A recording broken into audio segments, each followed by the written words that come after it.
Okay, YouTube, it's Sunday, November 19th, around 12-ish.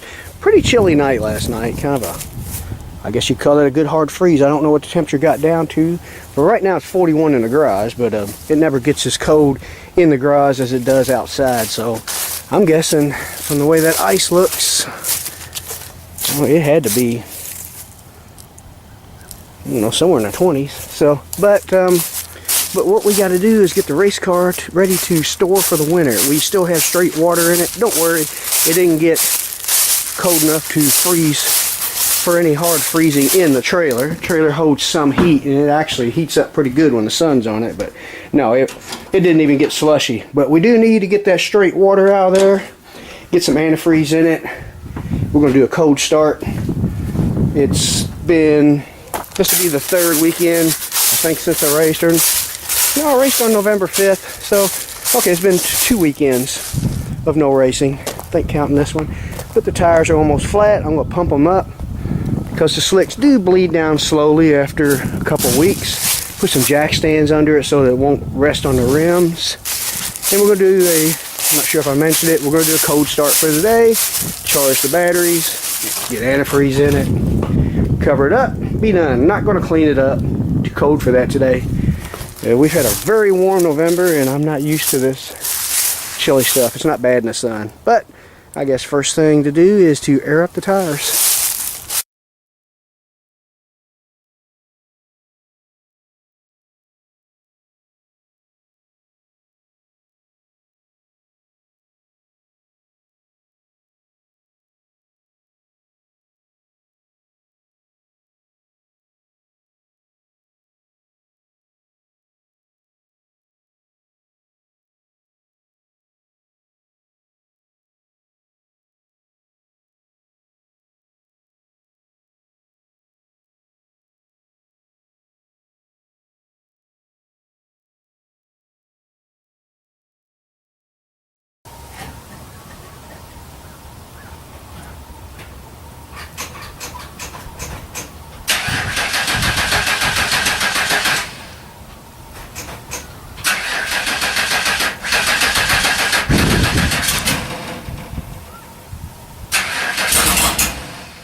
as you can see, it's got over 140. Pump and fan is running. Yes, the pump and fan is wired to the same switch. Now we're going to drain our water into the bucket while it's good and warm, and while the pump's still running. I just have a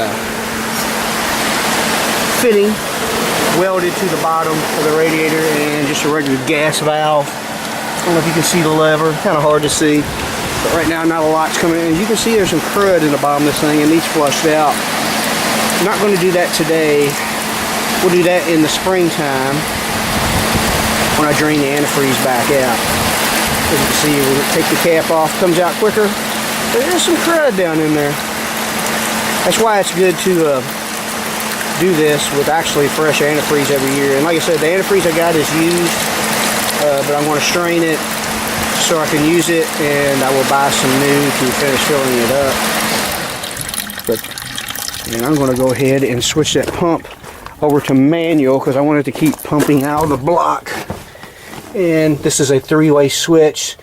Down is hooked to the thermostat, middle is off, and that keeps it on constantly for as long as you want it to be on, or until the battery goes dead if you forget that it's on. So yeah, that will help pull it out of the block. And this car doesn't hold a lot of coolant. It's not a big radiator, as you can see. It's a nice wide two-row aluminum tank. Actually, the block up to about where the freeze-out plugs are, I think to the bottom of them, it is filled with some stuff you call hard block. Some race cars that are cooled in a different way completely fill the block because they cool them in different ways. I'm not sure, but it kind of strengthens the bottom of the block. One guy recommended that I do it because he felt like a 60 over 460 is too much to take out of the cylinders, but I know that they have taken 80 to 120 out of these, which he wasn't a Ford guy, he was more of a Chevy guy. Not saying anything bad about that, but just that he knew his Chevys and wasn't that familiar with Fords, and probably, hate to say it, but probably didn't like Fords and didn't think it could take that. But I know for a fact 460 Fords have been bored out as much as 120 over. That's probably pushing it, but they haven't gone that far. 60 over, no big deal. Anyway, I did take his advice and filled it up with hard block, which means the block doesn't hold a lot of coolant. And as you can see, only a gallon. This is about a 3-gallon bucket, so only about a gallon came out. It's still trying to get some out of there. But we'll go ahead and get the rest of this out, and I'll show you how I strain the used antifreeze. Okay, we got it all drained out. After I quit draining, I shut the water pump off, and more came out. Then I turned it back on, and I got it all. As you can see, it's not pure water. No matter how hard you try, it's almost impossible to get all the antifreeze out. So there was some in it while I was racing, so I would have gotten a good verbal thrashing if I would have spilt any on the track. But so we are definitely not going to dump it on the ground. We ain't letting Angel get nowhere near it, and we'll dispose of it the right way later on. For now, we'll put it somewhere up high where she can't get to it. Okay, and now that the antifreeze is old water is safely out of the way, here's how I'm going to strain this used antifreeze I have right here, which most of it is mixed. I think it's a pretty strong mixture in there. Not much in there, and I'm sure there's some filth in the bottom. That's why we're straining it. And we just got the rag duct taped to a funnel, and that keeps a lot of fine, small dirt particles from getting in there. Let's see what this stuff looks like in this big blue container.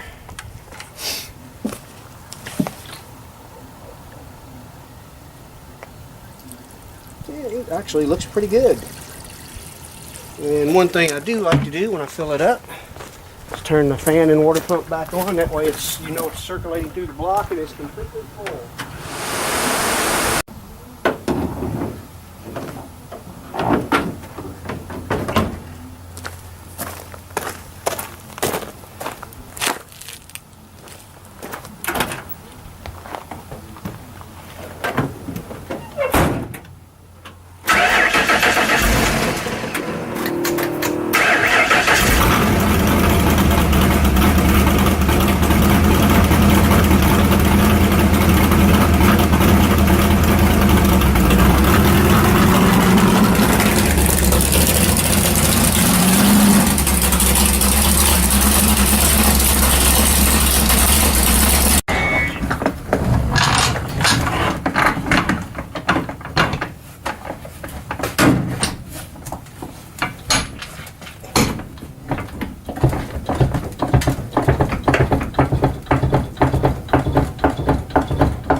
Alright, there we go. In case you was wondering why I used the 1-inch planks, this is a plywood floor, and the weight of the car could be kind of hard on that with those jack stands directly on the plywood, could kind of crush the plywood, and that's why I did that. So that's pretty much all there is to winterizing it.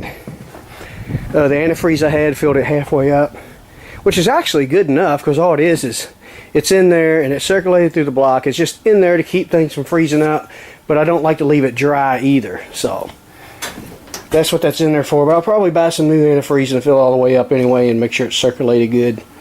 And like I said, do that after work. I'll pick it tomorrow. Oh, kind of out of breath. Had a cold for the head cold for the past 2 weeks.